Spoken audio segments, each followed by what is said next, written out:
academic world through professional associations and conferences.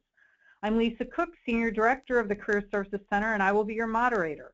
We also have Career Services Advisor Nicole Skalski serving as our technical moderator. We are pleased this evening to have 4 esteemed Walden faculty members and a Walden alumnus presenting their stories and strategies to help you transition into the academic world. Before I hand it off to them to present, I'd like to briefly introduce our Career Services Center team. We're all located in Minneapolis, Minnesota, and our mission is to educate, coach, and advise our learners to proactively manage their careers. So from left to right, we have Dina Bergman, Associate Director, myself, Angie Lira, Senior Career Services Advisor, Nicole Skalski, our Technical Moderator, and Denise Pranke, Career Advisor. So that said, I would now like to introduce our Walden faculty and alumni presenters. Dr. Beate Baltes is a university research reviewer for the Riley College of Education. She also was the recipient of the 2013 Faculty Excellence Award, and she has been with Walden nearly 20 years. Dr. Alice Eichholz is the PhD Residency Coordinator and core faculty for the College of Education. Formerly, she headed up Walden's academic residency program, and she has been with Walden nearly 10 years. Dr. William Schultz is core faculty for the MBA program. Formerly, he served as Associate Dean for the College of Management Technology, and he has been with Walden about 6 years. And then Dr. Daniel Salter is currently the Director in the Center for Research Quality for Strategic Research Initiatives. Prior to that, he served as Program Director for the PhD in Education program and has held several other roles with Walden, and he's been with Walden about 11 years. So we're so pleased to welcome our faculty this evening. I'd also like to welcome Walden alumnus guest panelist Matt Gloviak. Matt received his PhD in Counselor Education and Supervision last year and is currently a therapist and facilitator at Counseling Speaks. He is a certified advanced alcohol and other drug counselor, and he is actively engaged in his professional community through publications, presentations, and leadership. So that said, I would now like to turn it over to Dr. Alice Eichholz to introduce our learning objectives.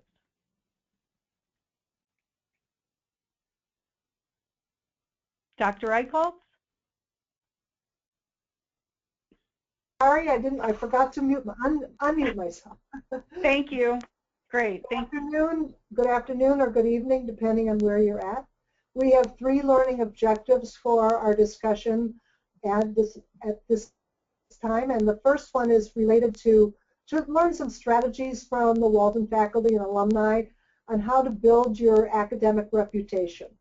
The second one is to discuss various levels of professional involvement that you could have.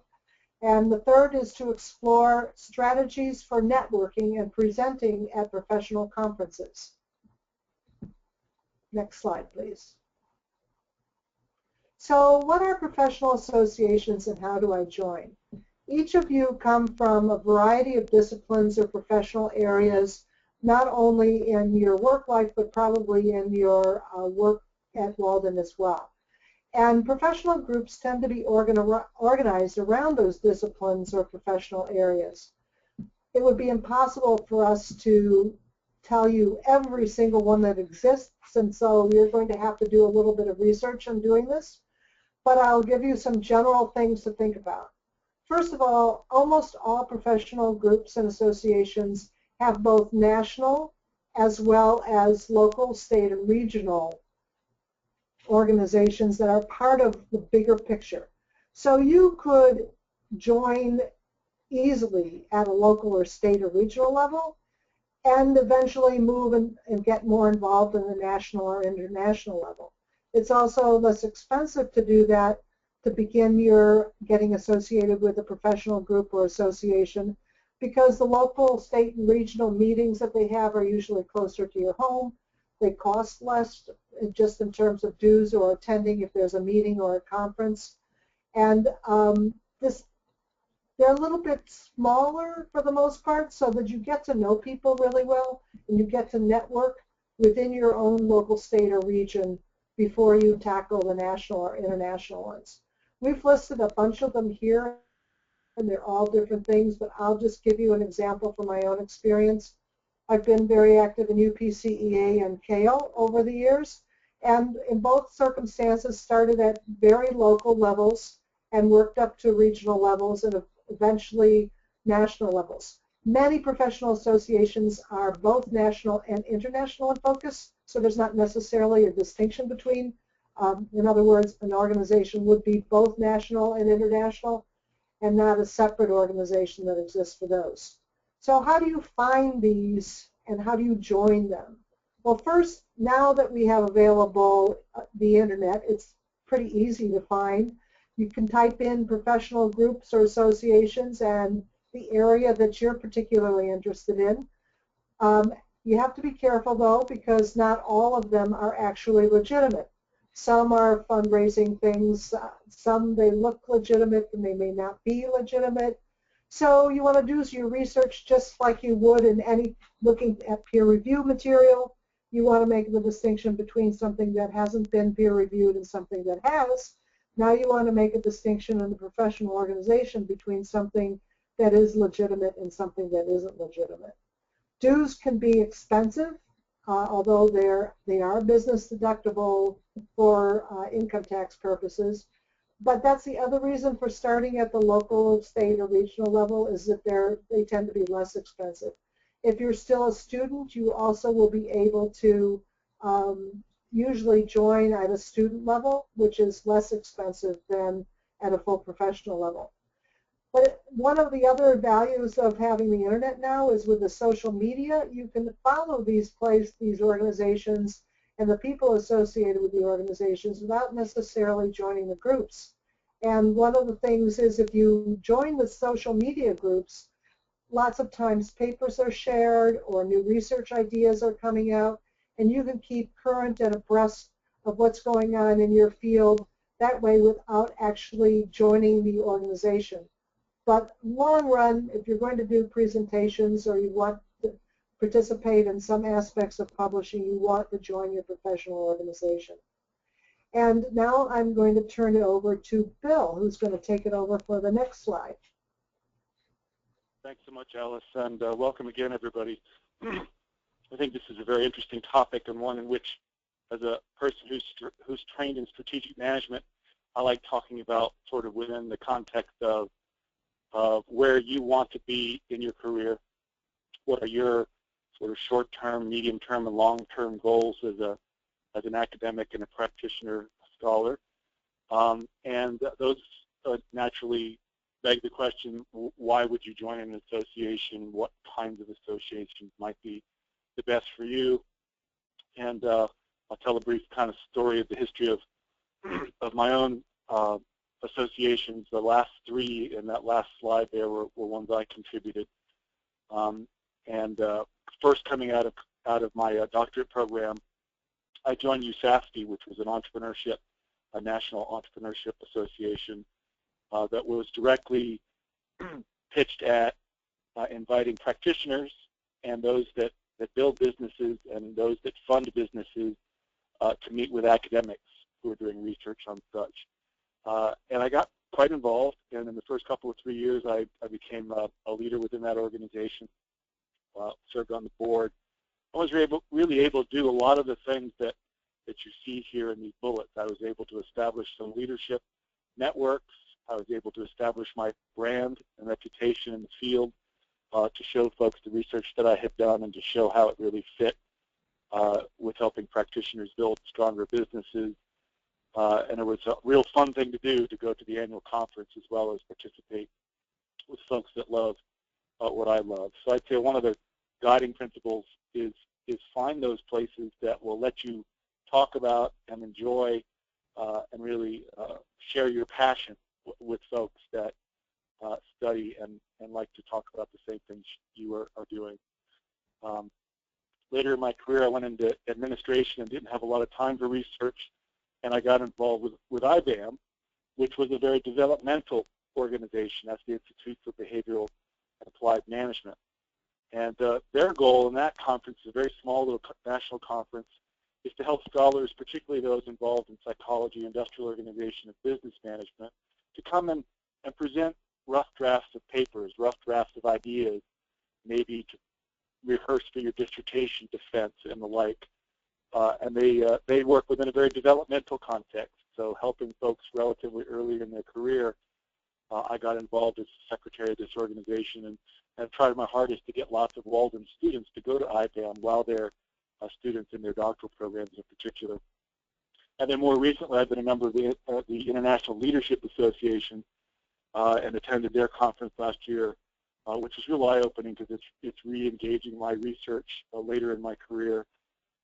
So, you know, I would say as you think about why join an association, think about your goals, think about where you are and where you want to be now and in the future, and sort of this life cycle context.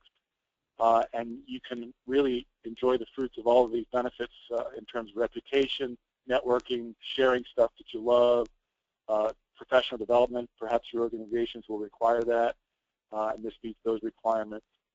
Gives you the ability to compete for research and funding, to look for job postings in the area you're interested in, and get you access to publications and newsletters and the like, so you can really follow what's going on. And then finally, what I found really the most interesting part of all my experiences with associations is the professional conferences, the ability to meet face-to-face with folks that I've admired, with folks that I want to learn from and share with. So the professional conferences become very, very interesting. One of my favorite authors of all time is Margaret Wheatley, who has written a number of fantastic books that I'd highly recommend. And she came and was the keynote speaker and had a little invitation session to meet her afterwards. And somehow it was buried in the program and got lost somewhere. And I was one of only 3 people to show up for the first half hour. Nobody else could figure out where it was. So I got a chance to spend a half hour with one of my sort of deep influence people and share some great one-on-one time at that conference, which was fantastic. So we'll look forward to questions a little bit later, and we're going to pass the ball along to Beate to talk a little bit more about conferences in particular. Thanks.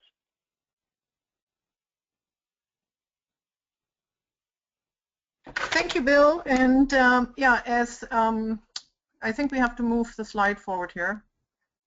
Oh, here we go. Thank you. So as Alice already said, there are professional associations, and then there are other professional associations, and some are huge and some are not as huge, and it's partially even personality what will fit for you well. So for example, and if they're good or not. So there's, for example, NAME. NAME stands for National Association for Multicultural Education, and they publish a monthly or quarterly journal called the Multicultural Perspectives, and they also have a conference. So this is how you kind of get an idea of how to find a conference. And again, they range from humongous conferences like ARA, that if you're planning to meet a colleague, it's not going to happen because you just won't find them in the millions of people. And but there are also a conference ones that they charged $1,000, and I didn't go, but a colleague went, and it ended up being 10 people sitting around a table. So, you know, you have to be careful how you select your conferences, and as Bill just said, if you have a link to a colleague or a previous professor who is active in a particular association, that's pretty much the way to go. So this is how you find out if this is really the right thing for you. And I must say, you know, the conferences 25 years ago, when you went to a conference, they were highly interactive. People were talking a lot. You were drinking coffee together. And nowadays, it's a little bit different. A session is over, people storm outside, grab their iPhones, and ignore the people there. So you also have to be ready to get out of your shadow a little bit and really approach people and talk to them, because everybody nowadays is distracted. So it makes it a lot more difficult for you. But you will learn soon that established academics, researchers, if they're good, they are usually also very, very nice. So they are also always excited when new people approach them. And I mean, again, if they're good, they're usually really nice. So that's my made-up correlation right here. So conferences are often held once a year. Some organizations have them twice a year. Some have them every other year. And once you find a conference you want to go to, so the first thing you check is the call for proposals. And you might be surprised, but sometimes you have to submit a proposal 6 to 9 months in advance. For example, AERA, one of the largest possible conferences you can go to, the due date for the proposal is July 22nd, and the conference is in April 2016. So again, don't underestimate the time it takes to plan such a conference. You can consider being a reviewer, but once they send you a review, you will be asked politely if you accept or decline. But if you sign up to be a reviewer, somebody spent time looking at your resume, looking at what you've written, and so you don't want to waste their time. So if you sign up as a reviewer, be prepared to actually do the reviews. And if you sign up for a position in a professional organization, like Bill did the secretary, then you're prepared to actually be the secretary and not to, you know, bail out on them. You want to make a good impression, because as much as some conferences are huge, the word still travels. When you go to a conference, there are different types of presentations. The most traditional one is a short presentation, usually I would say between 15 and 20 minutes. And the way it is handled is that they have 3 presentations that kind of discuss the same topic, and they put them into one session. So each of let's say 3 people have an hour, right? So everybody really only has 20 minutes. And that means for you that you better practice your presentation sufficiently enough that you don't go over 20 minutes and take away somebody else's time. So you really have to know what you're doing. What's becoming more and more popular is a poster session. And again, it's a little bit a personality thing for me. Personally, I'm always struggling a little bit with it, because you're in a room with hundreds of posters and everybody comes up to you and talks to you while you also overhear what the person next to you is talking at the other poster.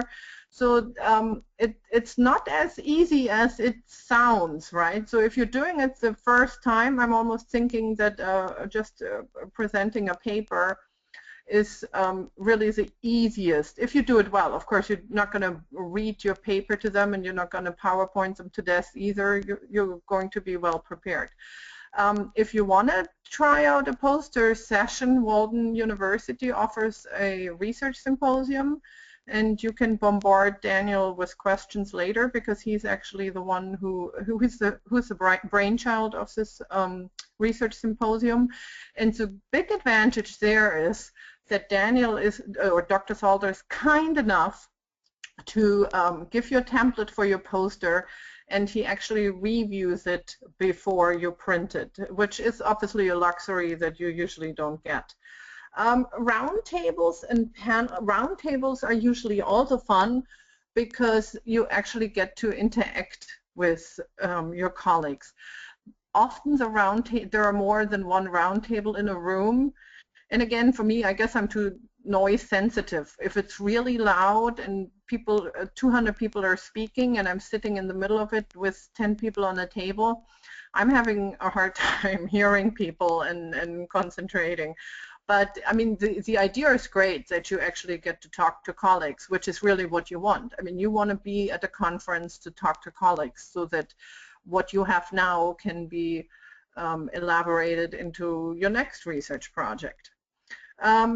Some conferences offer pre-conferences or so-called workshops. So that's more that if you have a particular expertise and you're willing to offer 5-hour workshops the day before about new standards coming to schools, or millions of different topics. But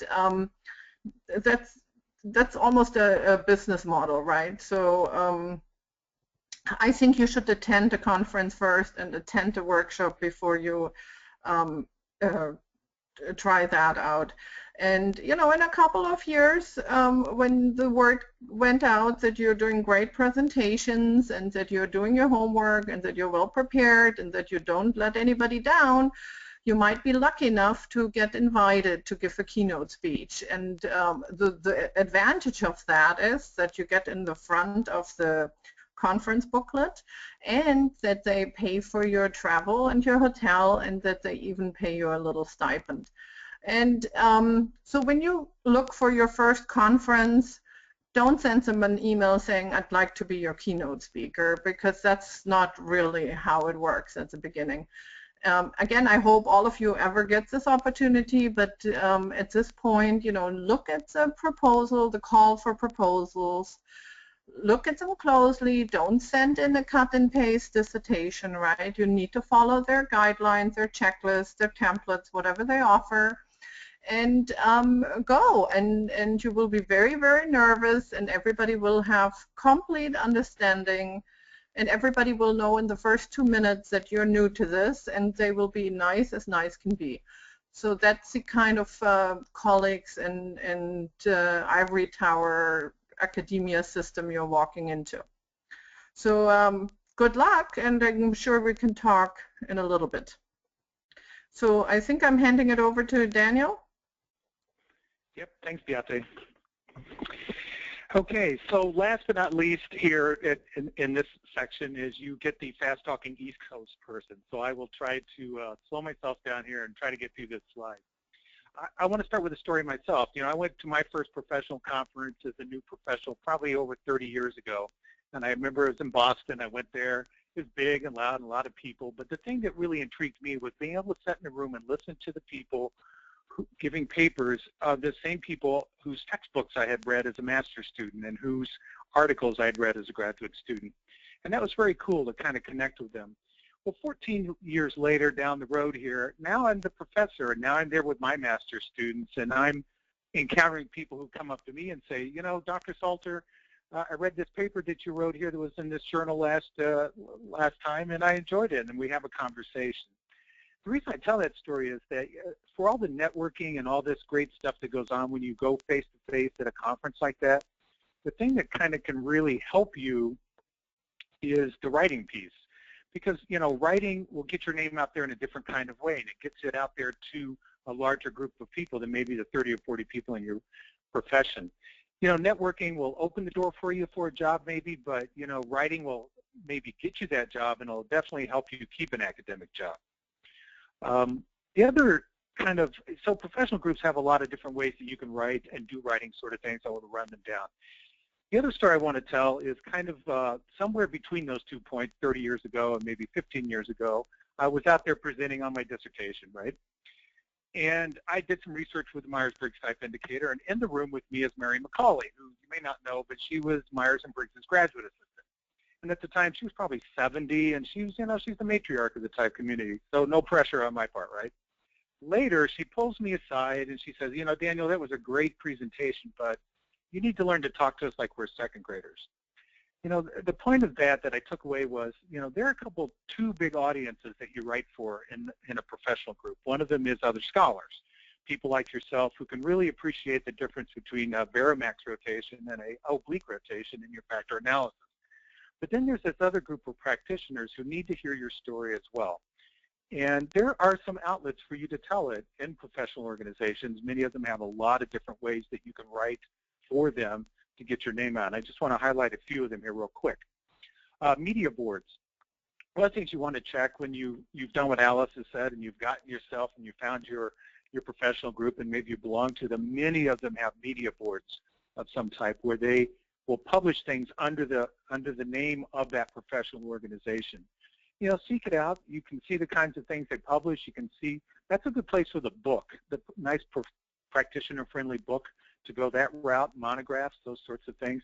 They're also always looking for people to review. So, you know, you can volunteer to do that and get a good sense of how the people write. A big ticket one is professional journals, and most professional groups have a journal or two or three. You know, writing for publication as we know, is a webinar in of it itself. We're going to highlight one here at the very end.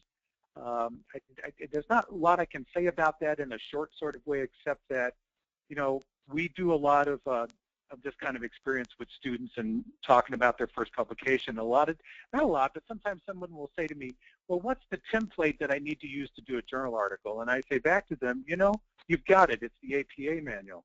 You know how to write a journal article already. You've got the manual sitting right there on your desk. So go for it. A couple of things I would just want to point out. We actually, through the Center for Research Quality, have a program that we've started called the New Scholars Workshop. We target it toward graduates right after the, you know, right around graduation. We've got one coming up here on the 9th. As you get close to that, you'll get some sort of stuff. The four of us, Alice, Beate, and Bill and myself, we're all faculty who work with the New Scholars Workshop. I can give you some more information. I'll have Lisa put some stuff in the chat box here in a minute. A big thing, though, you can do sometimes that you may not think about is be a reviewer on a journal. I've been on journal boards before for different professional groups, and they want a diversity of people on the board. And certainly they want their big senior scholars and they want their big high-powered methodologists, but they also want the voice of new scholars in there who are often very current. So don't sell yourself short, and keep an eye out when there's often a call for nominees to be on the editorial board. So, you know, nominate yourself. Maybe you don't get it, maybe you do. It depends on what the needs are. Two other things I want to highlight here. Newsletters and magazines. They're a less threatening kind of thing to write. Again, you can look in the cover of them. You can look on them. I wrote one for, you know, my professional group is a student affairs group, and I wrote one on digital divide a while back, and it was maybe one of the more highly cited things that I've ever written. So, I mean, sometimes there's an audience for it. The important thing, more so in a magazine than anywhere, is that you have a good story to tell, and you tell it in the way people want to hear it. The last thing I want to just kind of highlight is blogs and social media. This is something that's very different than it was 30 years ago and even 15 years ago, that, you know, your ability to write about your research and yourself as a scholar is just very different now because of social media. It's really in a state of flux right now, but that means there's a lot of opportunity for growth. I track a lot of this stuff. There's almost a conversation, and every day as I pull up my news feeds from these places, somebody's talking about social media. Two things I just will caution you about. Just be very, very careful to keep a wall between your personal social media life and your professional social media life, because they don't want to see your spring break pictures from San Cabo, okay? The other thing is to make sure that you follow the best protocol with, yeah, we've had, I think, recently some high-powered kind of scholars get themselves in trouble because they've tweeted the results from the research study that they've done before that research study was subjected to peer review. And after it went through the peer review process, they're saying, well, wait a minute, here's some problems. So they've had to kind of backpedal. But I would just, by summary, saying lots of opportunities, certainly at professional conferences, but if you want to reach a broader audience with the message you want to tell and get that kind of involvement, then writing is certainly the way to go.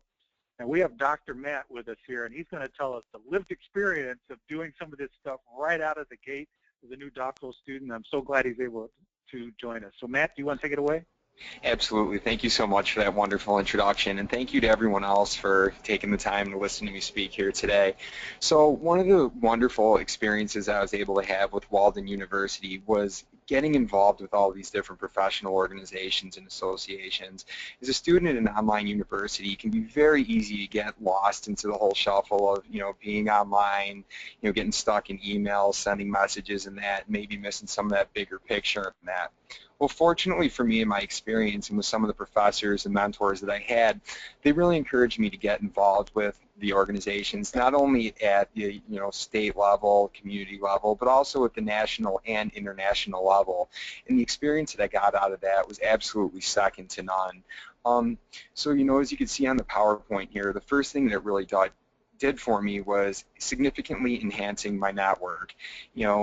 you know so many students that are in your classes, and fortunately as a Walden University student, we do keep the class sizes relatively small. So your cohort might be somewhat large, and you'll meet a lot of people at residency in that, but the classrooms are relatively small, and especially in the doctoral program, you know, in the dissertation shell, you might have 3 to 5 students in there, a regular class maybe somewhere around 10 or so. So it's really important to go out and meet different people. So when I go to different conferences, give presentations, workshops, I get to meet new people in the area, you know, collect their email addresses, and, you know, make sure I continue connecting with them, give them a phone call. And then a lot of the times that ended up leading toward me being able to collaborate with other people, whether it was on some type of presentation, a publication, and so on. Getting involved also keeps you closer to other leaders of the field. As many of us know, a lot of times we look up to our mentors, and somebody who we truly admire is somebody who we try to follow in their footsteps, maybe take some of their quotes, follow a little bit of their style and everything. And what it does by getting involved in these different organizations is, you know, you get to work with some of the members of the executive boards and that, see what it is that they're doing out there, and maybe, you know, emulate their style and some of the things that they've got going on. You also have somebody, you know, who you might be able to directly contact. You know, for instance, like in my experience in that with the Illinois Counseling Association, I've been fortunate enough to get onto that executive board, and, you know, if I need somebody's assistance with anything, you know, I have the president's phone number, I can give him a call at any time, and he can help me out. And trust me, that pulls a lot of weight, especially when you're trying to brand yourself and, you know, find some of these different opportunities in that. Getting involved is also informing you of some of the latest news, knowledge, and trends. A lot of times it can be difficult to read every single article that comes out there. Let's face it, there's a lot of different professional journals, a lot of different publications and magazines that we could be reading. You see different things online. But when you're involved in these different organizations, you're constantly getting sent, you know, different emails and that give you the latest updates. You might find out about something local that had taken place that you wouldn't be able to find somewhere else. You get new knowledge. People are constantly sharing their insights and that, inviting you to workshops and whatnot, and as far as like teaching you those new trends. Exposing you to opportunities not offered elsewhere. That's a really important thing. You know, what you come to find at the very beginning when you're trying to get involved with some of these associations and organizations, when you're outside, on the outside, it can be somewhat difficult to try to find different opportunities in that. You know, like you know, was said earlier, you don't traditionally want to go up to an organization and say, hey, please make me the keynote speaker. That's usually not going to happen right away. And same thing when you go into an organization when you're unknown in that, and you say, hey, you know, I'm a good writer, I want to start writing articles in that. They want to get to know you first. So once you get in there, maybe show your face at a couple meetings or on a couple, you know, webinars, phone calls, what have you, you know, it really opens up those other opportunities that you wouldn't have been able to get from the outside. Providing me with funding to attend major conferences, workshops, etc. That has been one thing that I've been so fortunate to have. Now with Walden University, on the doctoral level, I think what did I have, like three residencies in that, and I intentionally selected ones that were all over. I'm from Chicago, Illinois. Residencies I attended were in Houston, Texas, Atlanta, Georgia, and Minneapolis, Minnesota. So a lot of different areas that got me exposed to, you know, different culture and everything, which was really great. But what was also exciting in my opportunity is being president of Chi Sigma Iota Omega Zeta chapter, which is the Counseling Honor Society at Walden University. I was actually able to receive some funding to be able to go to some of the different American Counseling Association conferences. So for instance, now how cool is this? In 2014, I received funding to go to Honolulu, Hawaii to do presentations there. This past year, I received funding to go to Orlando, Florida, and it was a really wonderful time. The state of Illinois, they paid for a Leadership Institute that was a $600, you know, stipend that they had given me for that. It's a really, really great way. So what you'll find is that, yes, you do spend some money, as was discussed earlier. You know, it can be expensive to get involved in some of these organizations. But as a student and new professional, you do get discounts. So, for instance, with the Illinois Counseling Association, I paid a $100 membership, but through the work that I was doing with them, I got to go to the conference for free. That Leadership Institute, which was $600, was free, and they're constantly doing different things with me, which are very exciting. So if you think outside the box, you can get a lot of these different opportunities there, which is great. It also lets other people know that you're serious about your work. For some of you, you might want to go into the world of academia. For others, you might want to go into the world of private practice. If you're like myself, you're going to want to get involved with both, and you're going to want to write, do your publications, present. I like to do, public speaking and everything like that. Well, it's one thing to have, some really great things written in that, but if people don't know who you are and they haven't actually seen you go out there and do your work, they don't really know how serious you are about it. It's one thing to draft a wonderful proposal for a presentation. However, if you're not very good at giving presentations or people don't know who you are in that can actually hurt your chances. So by actually going to these different things, giving some free presentations, going to the workshops, doing some things ad-libbing that, lets other people know, hey, this person is very serious. And especially when you start doing the volunteer work and everything like that, it shows that you're a person who cares. And remember, as a counselor, this is a social profession. We want to see that you love what you're doing, you care about it, you want to give back to society. And the only way you can do that is by giving back to society and actually being out there. And, tied into that last point there, so allows me to give back to the field in ways that I wouldn't be able to do otherwise. So some of the words of advice. Over the years, I've started to put together like some different pointers that I really found, helpful as I go into every little thing that I do. So for instance, be genuine. That is probably first and foremost one of the most important things that you can really do. Carl Rogers got it right with the importance of genuineness. People, especially as counselors, were able to read other people. If you go into a situation and try to be something you're not, it's not going to work. And the other thing is, too, on your end, you're not going to have that comfortable feel with what you're doing in that. And when you get to that point, it's going to show. So you want to be very genuine. Work hard. That hard work ethic is something that can go a very far way. You can have a person who's extremely intelligent, maybe memorizes every single theory, can tell you what year everything came out. However, if the individual is not a hard worker, other people are going to see that and pick up on that and say, well, why am I going to give this individual this opportunity when I have someone else here who's extremely competent, who's going to actually put through the work and make sure that for the follow-through. Accept opportunities.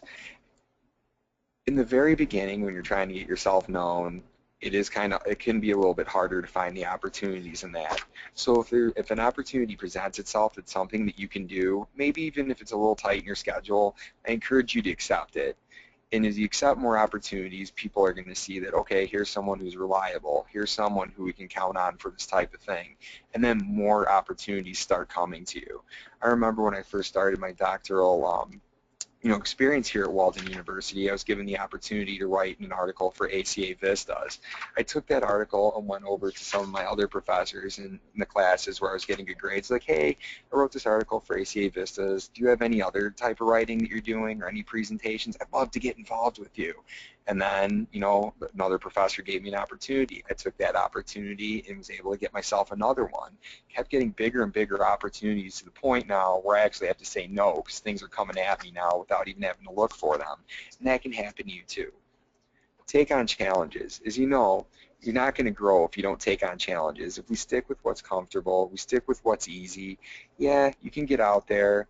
Yeah, you're going to be able to teach other people things, learn a little bit. But the way that you really grow is by putting yourself in some of these uncomfortable positions and everything. One of the greatest memories that I have from a Walden residency was I was in a room with 7 other peers, and we were split into 2 tables. There was a table of 3, and then there was a table of 4 students.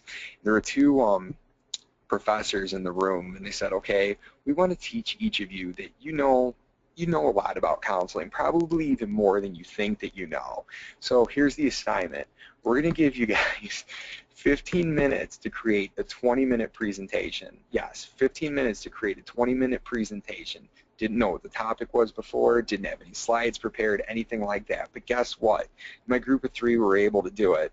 We had another project where we went into slides blind. We were told, okay, these are basic counseling skills, and you're not going to know what you're speaking on until you click the next button and you see what pops up there and you present on it immediately. Guess what, guys? Things like this happen all the time, especially if you go to board meetings and things like that. You're an educator. People are going to ask you random questions. So the only way that you can become proficient at that is to take on those challenges. At the same time, though, you don't want to overwhelm yourself. counselor wellness is so important, and it can become easy to continue taking one challenge after another, and to be quite honest with you, I faced it myself, and at this point in my career, I'm really trying to take a step back, is you can get addicted to this type of stuff. It feels really good. Your name's out there. People know about you. It's kind of exciting. You go to the conferences, and people are like, oh, hey, there's Matt Gloviak. It's a good feeling, but sometimes people just throw one thing after another, and you have to be able to prioritize so you can stay on track with your own personal agenda. Going into the next point, you always have to follow through. If you say that you're going to do something, get it done. One of the worst things that drives me crazy, and I can give a good example as being editor of our Omega Zeta newsletter, is when somebody is tasked to write a one-page article and sends me a two-page long email as to why they didn't get the one-page article done. It's like, okay, not cool. So consider that type of stuff when you are taking on these different, responsibilities and that's especially important when you want to get into leadership. Talked a little bit about building your network. So, putting yourself out there, you're meeting new people, making those, consider your first impressions in that. My philosophy is to treat every moment, and I know that's 2 points down there, treat every moment as though you are on an interview. It takes literally 20 seconds to make a first impression that can last a lifetime. I was reading this one stat in the social psychology book that said, a bad first impression can literally take up to 2 years to undo. It's true. And even though, as counselors, we're very open-minded individuals, let's face it, people's first thought is to, read the book by the cover. It can be kind of judgmental. And, if you're at a conference wearing a t-shirt and shorts when everybody else is in a suit and tie, that's not a good thing, so you really want to make sure that your first impression is something good, something memorable, and you don't know when that first impression is going to be. Out of nowhere, you can meet somebody big, and you're going to want to make sure that it's good, and that can be as simple as a homework assignment you turn into a class. Another professor might be scanning through the class, see, oh, wow, so-and-so has a really great article, I want to write with this person, and take you on. But if you don't consider that, those opportunities don't come. Stay informed, like we were saying. Keep on top of the latest information, read those journals, read the publications, go to the workshops. The more knowledge you have, the more you can impart on others, the better you can do at your job. Stick to what is ethical and what is legal, and be fair. That cannot be understated at all, especially with all the ethical guidelines and everything, and the ACA just revamped those in 2014, and that you got to keep on top of that stuff. You want to avoid malpractice issues. You don't want to get put in jail. You don't want to have your license taken away from you. So you need to do those things, and again, that's something that, people, it builds your character, and they're going to say, hey, well, he has unethical practice. This isn't somebody who I want to trust or go to. The next point, reach out for assistance. If you're having trouble getting something done, allocate the work. If you don't understand something on an assignment, reach out to your professor. Even though we're online, I have had nothing but great experiences with Walden professors. At the University of Illinois, it was a 36,000 student campus where I was actually face-to-face with teachers, but I was in a large lecture hall where I was, just a number, another student. With Walden and the smaller class sizes, I can literally send the professor an email, and I think the requirement says within 2 days they'll respond. I usually get responses within 2 hours or even faster. Some professors, I'll get responses in a minute, and I feel like I'm an instant messenger. A lot of them will provide their phone number. Reach out when you need that help. That's what they're here for. Remember, take care of yourself. Make sure you take some time for wellness, whether that's, exercising, saying a prayer, meditating, eating healthy foods, making sure that, every once in a while on a weekend you go out, whether it's to the ball game, a concert, or just do a hotel with a swimming pool, whatever it is. Don't forget your old hobbies and things like that either. Yes, time can crunch you and everything. It's a little bit harder. Maybe you can't spend 2 hours a day riding your bike through the forest preserve, but maybe you can get at least a half hour, 45 minutes, something. Don't forget those things that you love, because that's what's going to really carry you through and keep on that energy, and never forget why you started this in the first place. And the final point that they have is to remain humble. There's going to be some different points, throughout your experience where, at first you might lack confidence. Then some people are going to tell you you're doing a really great job, and you can catch on that inertia. Things are going great. You're getting better. You're getting better. win some awards, get some recognition and everything. But in all that, what you really need to do and what you're going to find is the best leaders of the field are very humble about it. They're not the showboaters. They're people who, you'll go up and say, oh, you're such a great professional. I can't believe how you've done all this stuff. And they're the people who will say right back to you, well, you're a great professional. I can't believe all the things that you're doing. And that's leadership right there. Work alongside the people who you're working with, and that's how you get people to follow you. So those are just a few words of advice of many that I could give, and hopefully that's something that you'll be able to take to heart. So at this point, that's going to conclude what I have to say here. So I'm going to hand this off to Lisa Cook for the question and answer segment. Thank you, Lisa. Great, thank you so much, Matt. So we have some great questions coming in, so please type your questions in and we'll try to get to as many as we can. So Hema asks, what are some ways I can hone my research skills, and how does one find consultancy opportunities as a researcher or writer? Daniel, would you like to take that one? Dr. Salter? Yes, I'm here. I think about that a little bit. You know what? Honing your research skills, I'm going to take the second thing about consulting. A lot of what we're talking about here is involvement in a professional organization, and I think that as a consultant, you build your street cred, if you will, by getting in and doing that sort of stuff. Beate was talking about being a keynote speaker. I was invited as a keynote speaker to a regional conference once because of the work that I'd done, and I put it out there. So you can have all the skills, you can get all the training and all that sort of stuff, but to take it to that level, I would say you need to prove yourself a little bit. So you need to get out there in front of your peers, and I think that's where a lot of that networking helps. May I chime in here? Please. Yeah, so for example, after over 20 years in higher education, I just last year took a advanced intensive only for the psychologically disturbed professors a statistics course that went into the fine details that I probably never. But it's up to you if you want to improve your skills, and it costs money, and it was a rough week, but it was great.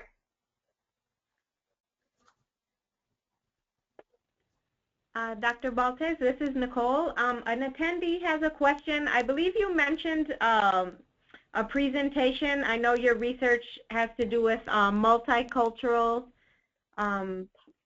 populations, and the student was interested in knowing that professional association. It's called NAME.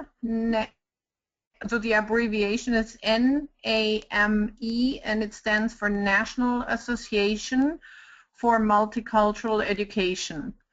And I like them. I really do like, again, I'm not the extroverted, outgoing person, and this is still a very big conference, but I like them. I can recommend them. Great. That's excellent. Thank you. Dr. Salter, I have another question for you because you mentioned media boards. So how does one uncover those media boards, and also how does one find opportunities to volunteer to be a reviewer? Yeah, Lisa, that's a good question here. I would say that they may not be called a media board. That's in my world, that's what they're called. But I would say that as Alice was saying at the beginning, go find the website that belongs to the the APHA and APA and all these alphabet soup organizations. And if they have a media board, you're going to find something along the top that probably says publications or something like that. It's going to be a little different from each group, but if they do have a media board, they will, and most of the big ones do. I mean, they publish things that are come from that organization. So it'll be probably a tab up at the top somewhere. Again, it probably won't be called media board, but under there's going to be information about their publishing process and how authors can submit stuff and how they can, the other way I find in my area, and I don't know about my colleagues, but when I'm at a professional conference for that group, the media board often has a meeting, and it's an open meeting. So you can actually go see that. You can find it in the program guide. That's what you do the first night you go to a professional conference. You get the big, thick conference guide, you get your highlighter or now it's all electronic, but you pick out the things you're going to go to, and I'm guessing you're going to see the media board there. Thank you. Dr. Eichholz, can you share some professional associations related to higher education? Well, you know, I think Daniel, you'll have to help me out with this one too, but I think it's AAHE. They changed their name a couple of times. So I did a presentation for the group, I don't know, probably almost 15 years ago now, maybe. But, you know, it's not so much the higher education piece as if you want to try to stay connected to the specific field in higher education, because there are big ones that are just gigantic, like AERA is a gigantic one, but you want to find some smaller ones. I'll give you an example. So even though I did get involved in that one organization, the one I ended up spending the most time with is UPCEA, which is the University Professional and Continuing Education Association. Partially that is because they are dealing with higher education issues all the time, but they're the ones that are kind of on the cutting edge. They're trying new things. They have new approaches. They're always interested in adult learning, which is my field in higher education. So it's not just a specific one. You really have to go for the area that you're most interested in and use that area as a source for trying to figure out what's the best one for you. We used to have in education a list of based on specializations, some journals and organizations that were associated with each of the specializations. And I think that it's time for us to probably dig it up. It's a little out of date now and make that more available, but that would only actually be related to specializations in education. There might be some crossover, though, in terms of ed psych in other colleges happens to be in the School of Education, not in the School of Psychology like it is in Walden. So you can't be too discreet about what it is. You've got to be a little bit more creative, just like you were when you were looking for research related to your keyword searches. Use the keyword searches yourself for finding the professional organization that makes the most sense for you. Great, yeah, thank you. If I could just, if I could add to that real quick, in higher ed, I mean, there are a lot of these groups out here, and higher ed is a good example of what happens in most disciplines. You know, the bursars, they have their own professional group. The registrars, they have their own professional group. The financial aid people have their own professional group. You just run it down. The advisors, you know, and even in student affairs, which is my area, the housing people have one, and everybody's got one.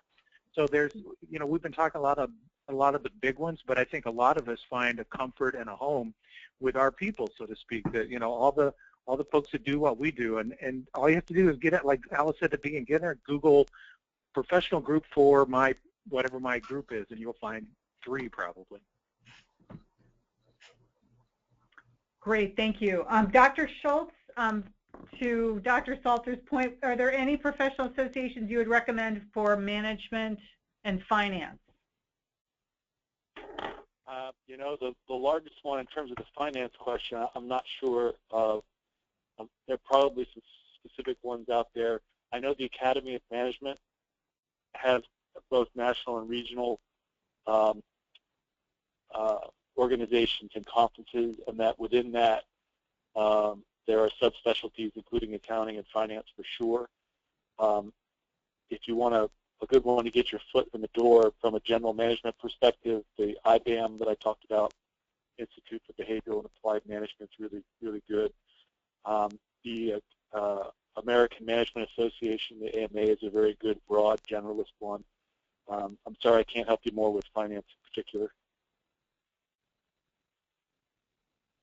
Great, thank you. And Dr. Gloviak, how does one begin knowing where to begin submitting articles, or how does one find out about what to write for professional publications? Do you have any suggestions?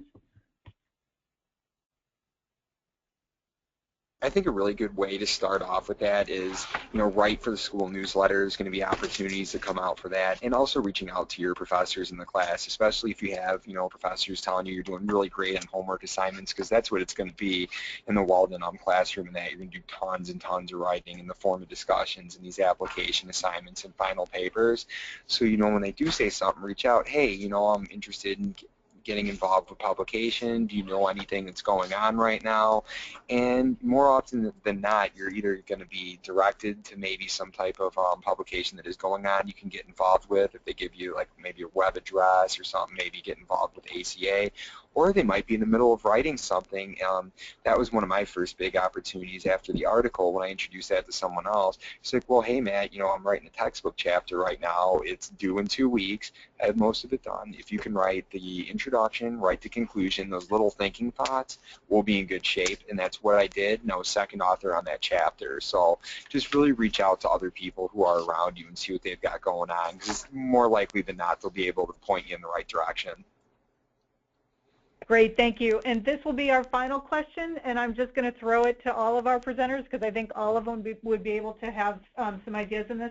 How do you go about joining academia if you've always worked in the private sector? We have so many students who are working in the private sector that want to make that transition in. So would you want to share your final points on that?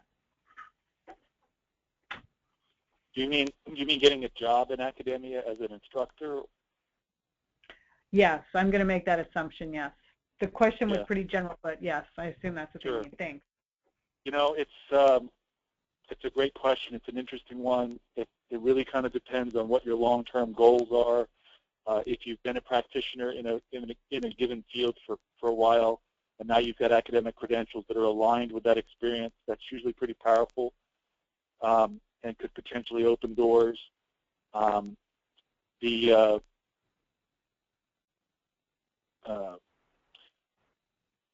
The hierarchy of schools is such that top-flight research schools differ greatly from what they're looking from relative to local schools that might be in your community. Online schools themselves vary a great deal as to what kind of faculty they're looking for. I know Walden is looking and does hire scholar practitioners that have that mix of practitioner and academic experience. Unfortunately, we can't hire our own people, but you could look at other high-quality online institutions to seek some experience. Well, Lisa, I'll give one quick thing. Having been on search committees myself, a thing that really moves you up the stack pretty quickly is if you are doing writing and stuff beyond your dissertation while you're a doctoral student. And I know that sounds insane, but as Matt was saying, there are opportunities for you to get involved in things, and I just think that, as we looked at junior faculty before, if you published while you were a student, that's a good thing. That's one simple thing. I think all of the presenters today on the phone have hired plenty of people over the years, and so I don't know how you do it, but excuse me, when I look at a resume, I personally skim the resume, and I just recently heard that resumes are only being reviewed for about 10 seconds. So if your resume doesn't, is 50 pages long and you include the column you wrote for the church newsletter, then, they might miss the most important pieces of your resume. And when I get an application, I look at the publications because I want to see if somebody is an established writer, an established researcher.